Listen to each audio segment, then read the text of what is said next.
मैं आप सबका कॉलेज शिक्षा आयुक्तालय जयपुर के द्वारा संचालित ज्ञान सुधा यूट्यूब चैनल पर हार्दिक स्वागत करता हूं।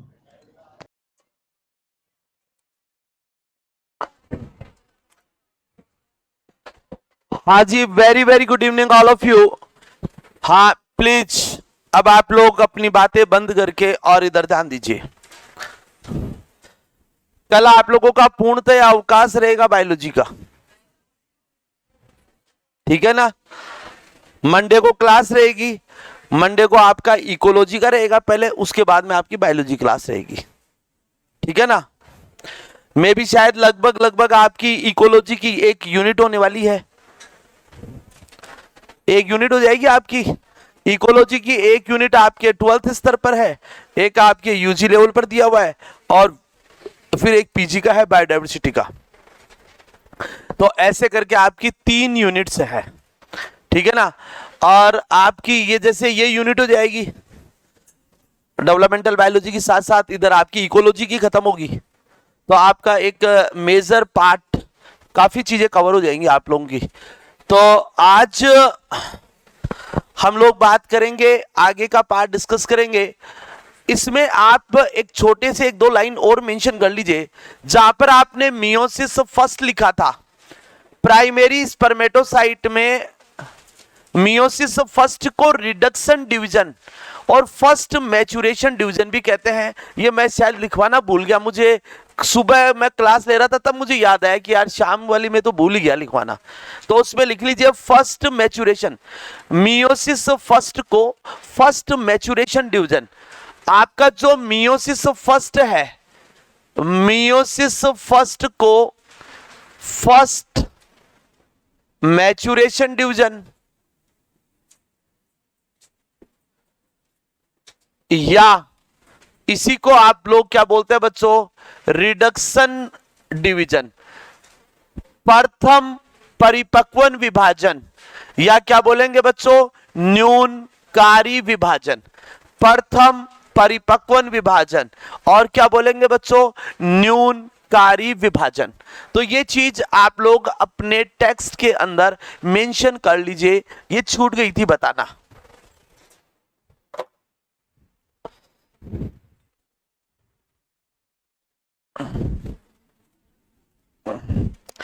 लिखिए, स्पर्म्स का जीवन काल 24 घंटे होता है। लिख लो फटाफट।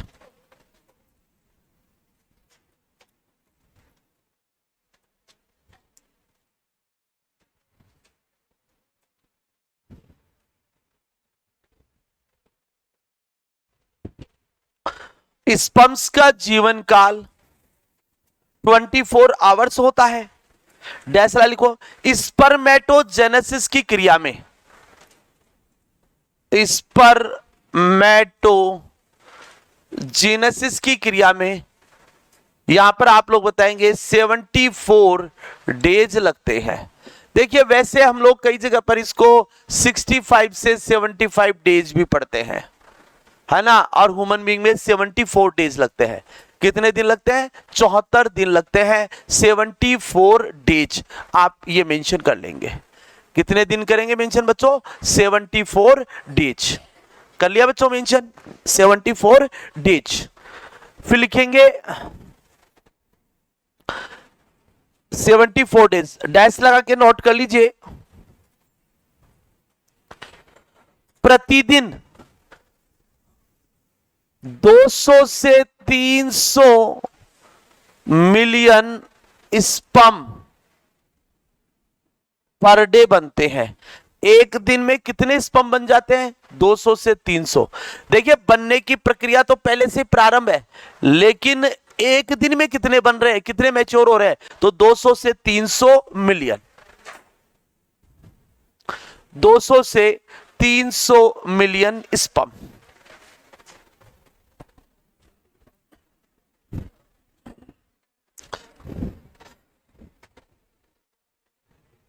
Thank you.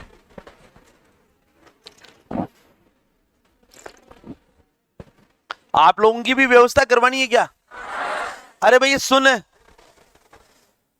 ये मंडे को 1000 रुपए जमा करवा देंगे तेरे को, और इनके लिए गन्ने के जूस की व्यवस्था करवा देना।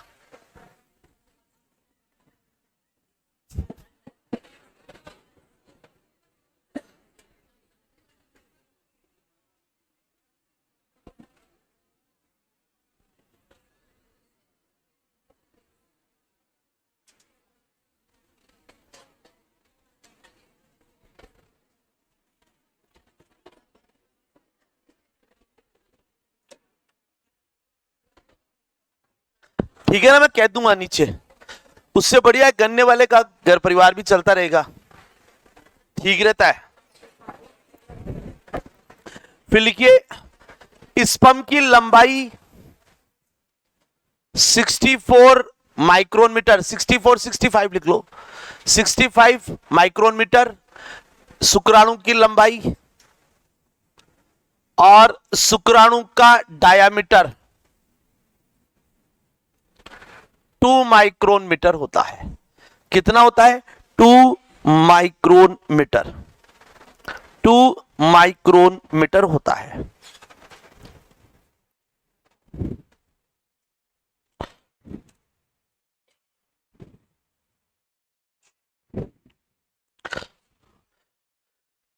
क्लियर? फिर लिखिए, देखिए अगर हम देखें इस पंप्स में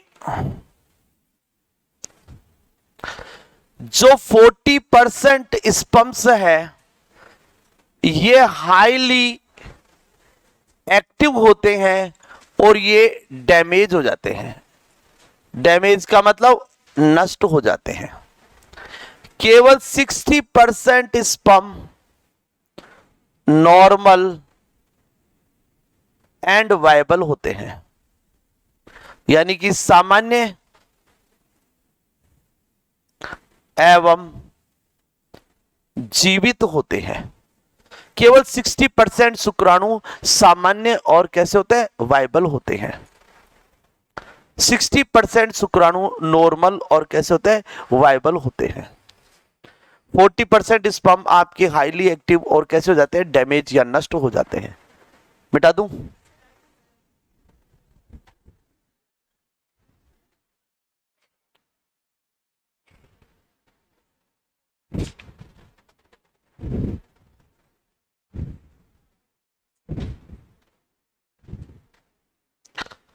ये पर्दे के बीच का गैप खत्म करो मैडम, आप भी वो पर्दे के बीच का गैप खत्म करो।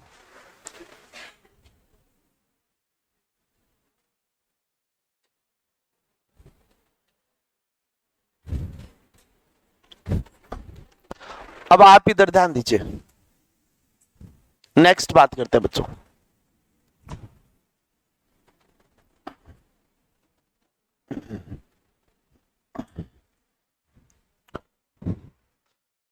लिखो एजूस्पर्मिया।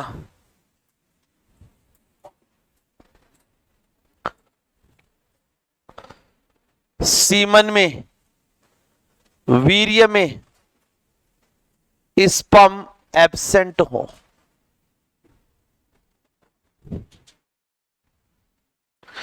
नेक्रोस्पर्मिया, नॉन मोटाइल स्पर्म। स्पर्म कैसे हो? शुक्राणु कैसे हो? Non motile. शुक्राणु कैसे हो? Non motile.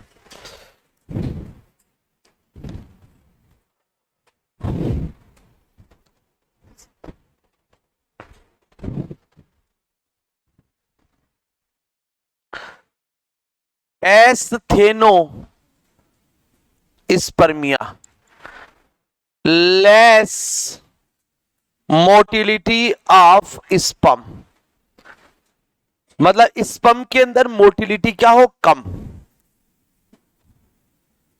Oligospermia,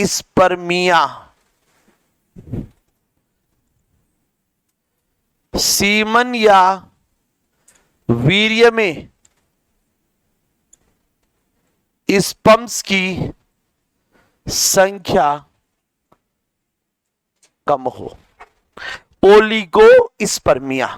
oligospermia azoospermia, necrospermia, asthenospermia, oligospermia.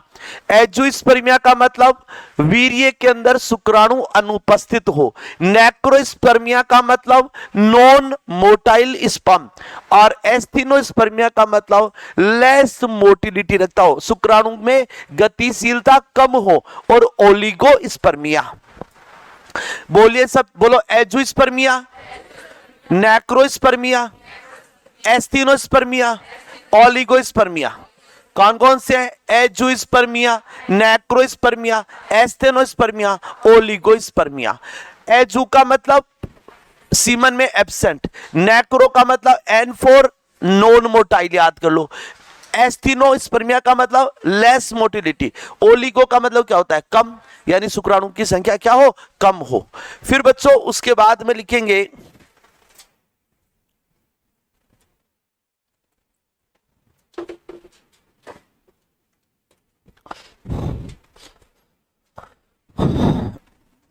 Sperm की मोटिलिटी एवं फर्टिलिटी के लिए एक लाइन लिख लो, कभी कभी पूछ ली जाती है। स्पर्म की मोटिलिटी एवं फर्टिलिटी के लिए, स्पर्म की मोटिलिटी एंड फर्टिलिटी, यानी कि शुक्राणु की चलामानता और उसकी निषेचन की क्षमता, मतलब उसकी मोटिलिटी और उसकी फर्टिलिटी के लिए कैल्शियम आयन उत्तरदायी होता है। कौन सा आयन उत्तरदायी होता है साहब? कैल्शियम आयन उत्तरदायी होता है। Calcium ion is responsible for motility and fertility. मिटा दूं इसको?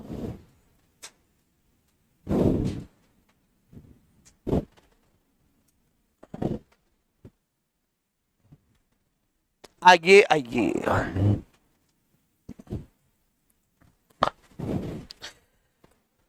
स्पर्म का कैपेसिटेशन, ये लाइन भी यही लिख लो, हालांकि फर्टिलाइजेशन में भी पढ़ेंगे। स्पर्म का कैपेसिटेशन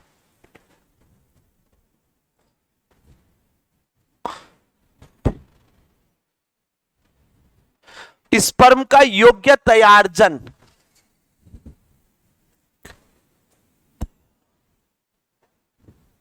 योग्य तैयारजन कैपेसिटेशन कहां पर होता है? मुख्य रूप से फीमेल रिप्रोडक्टिव ट्रैक्ट में, मादा जनन अंग में।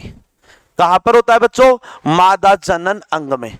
देखिए, मादा जनन अंग के अलावा हम पढ़ेंगे कि शुक्राणुओं का परिपक्वन, क्या नाम है, एपिडिडाइमिस में भी होता है, यहां भी वेजाइना में भी होता है, लेकिन मुख्य रूप से कहां पर होता है? फीमेल रिप्रोडक्टिव ट्रैक्ट में होता है। कहां पर? मादा प्रजनन अंग के अंदर होता है। ये चीज दिमाग में रखेंगे कि शुक्राणु का कैपेसिटेशन, ये परीक्षा में कभी कभी सवाल आ जाता है, ये लाइन यो क्यों परीक्षा में आती है। स्पर्म का कैपेसिटेशन, कैपेसिटेशन का मतलब जैसे आप लोग फर्स्ट ग्रेड की एग्जाम देने के लिए आपने एमएससी बीएड किया, ठीक है ना, वैसे ही शुक्राणु अंडे को फर्टिलाइज करने की कैपेसिटी अर्जित करता है। उस कैपेसिटी को हम लोग क्या बोलते हैं? स्पर्म का कैपेसिटेशन कहते हैं। क्या बोलते हैं बच्चों उसको? स्पर्म का कैपेसिटेशन कहते हैं। फिर आगे आइए,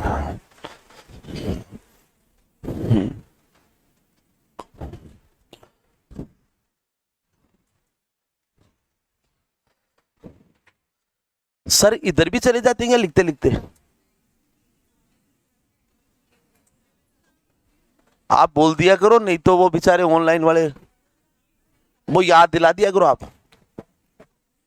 हाँ चलो, फिर इधर ध्यान देंगे। स्पर्म टाइप्स ऑफ स्पर्म्स, शुक्राणुओं के प्रकार on the basis of presence or absence of flagella, flagella या टेल, यानी कि पूंछ की उपस्थिति या अनुपस्थिति के आधार पर स्पर्म दो प्रकार के, दो प्रकार कौन कौन से? एक तो बच्चों बताएंगे फ्लैजिलेटेड स्पर्म, एक बच्चों बताएंगे नॉन फ्लैजिलेटेड स्पर्म।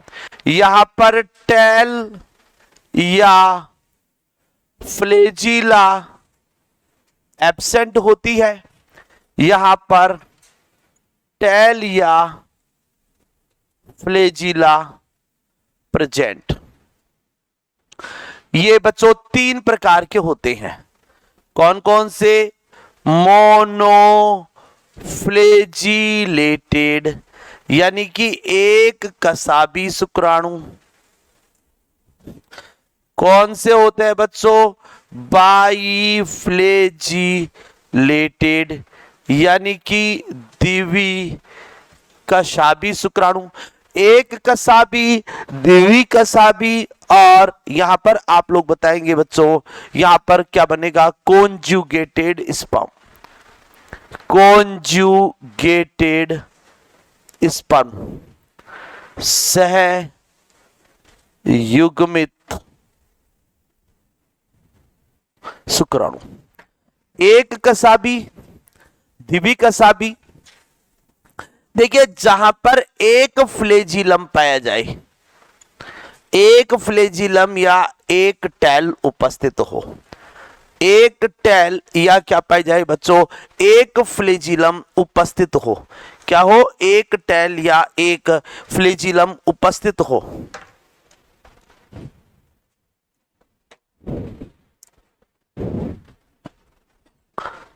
एग्जाम्पल जैसे ह्यूमन, रैट, रैबिट, मंकी। इनमें अब जैसे ह्यूमन का ही देख लो आप,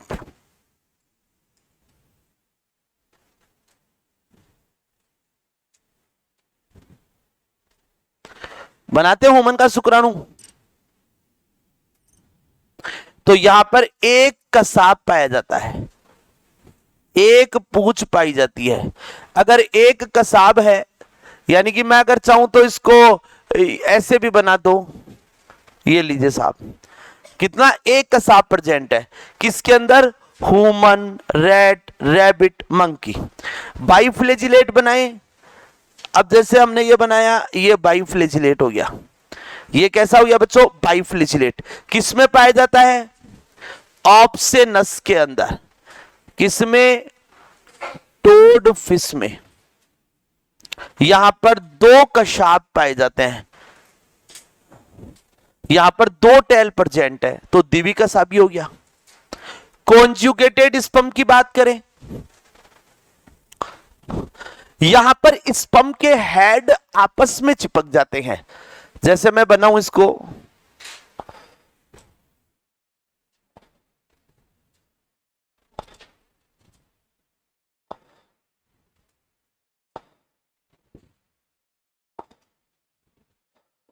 यहां पर स्पर्म के हेड आपस में चिपक गए। क्या लिखेंगे?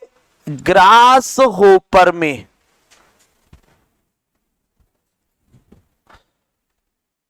स्पर्म के शीर्ष भाग आपस में चिपक कर निडोम या बैटरी का निर्माण करते हैं। क्या बनाते हैं बच्चों? निडोम या बैटरी। कॉन्जुगेटेड स्पर्म में क्या होता है? ग्रास होपर, टिड्डे के शुक्राणु के शीर्ष भाग आपस में चिपककर, स्पर्म के शीर्ष भाग आपस में चिपककर यहां पर निडोम या बैटरी का निर्माण करते हैं। किसका निर्माण करते हैं बच्चों? निडोम या बैटरी का निर्माण करते हैं। इसे हम लोग क्या बोलेंगे?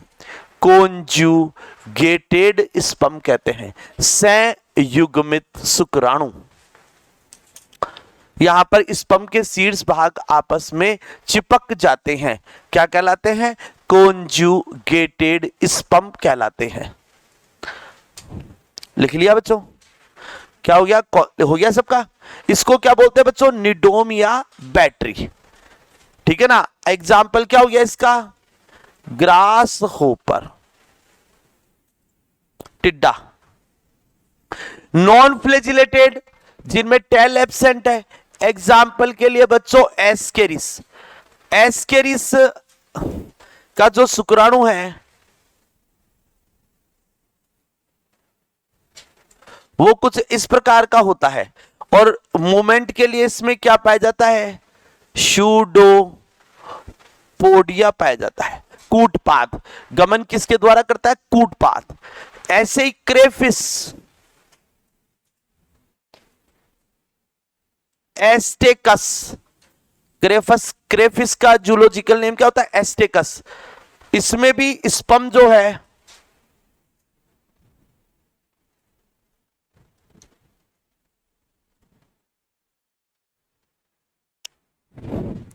इस तरह का होता है। एक होता है लॉबस्टर,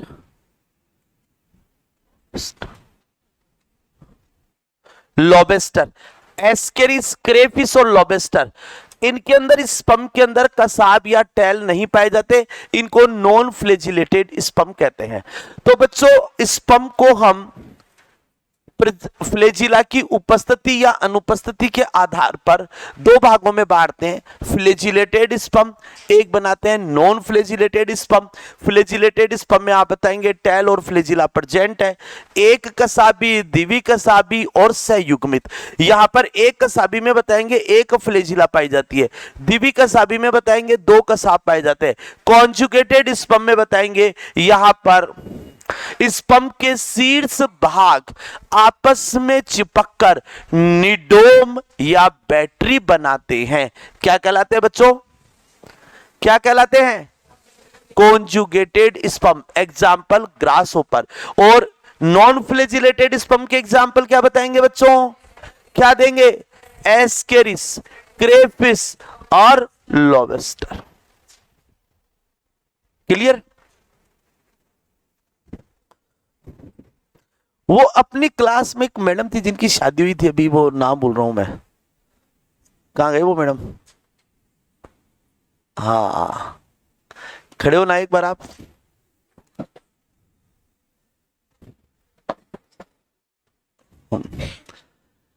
मैडम की शादी थी, तो अपने को क्या चाहिए? सबको मिलकर इनको गिफ्ट देना चाहिए और अपने को इनसे पार्टी लेनी चाहिए।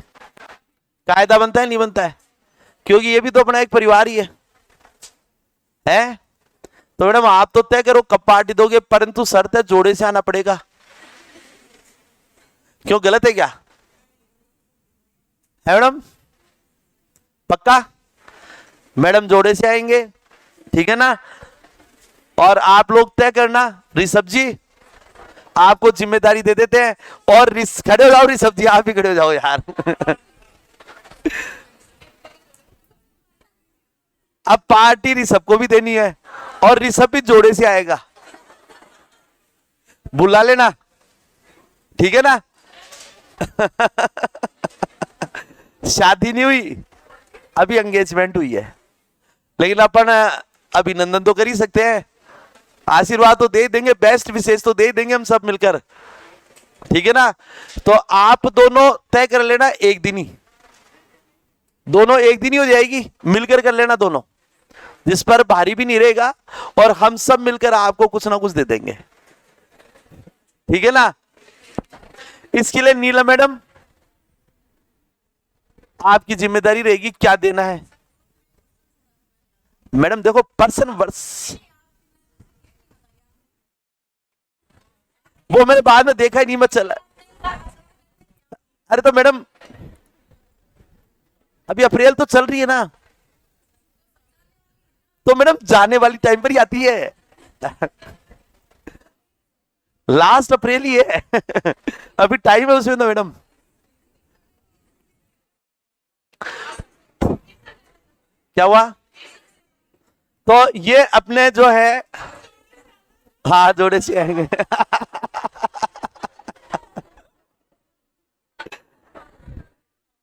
ठीक है ना? तो आप दोनों आपस में डिस्कस कर लेना भाई। हाँ यार, बच रहे कई दिन हो गए इनको, पट्टे अपने मुंह से कह ही नहीं रहे। मैं क्या नहीं बता रहा, अभी तो टाइम है मेरे तो। अरे तो हमारा तो पुराना हो चुका है, नया नया है। लाओ, ये आपका क्या हो गया बच्चों? टाइप्स ऑफ स्पर्म, जिसमें on the basis of presence और एब्सेंस के आधार पर flagellated sperm, non flagellated sperm, यहां पर आपका इस तरह से इसमें बताएंगे आप।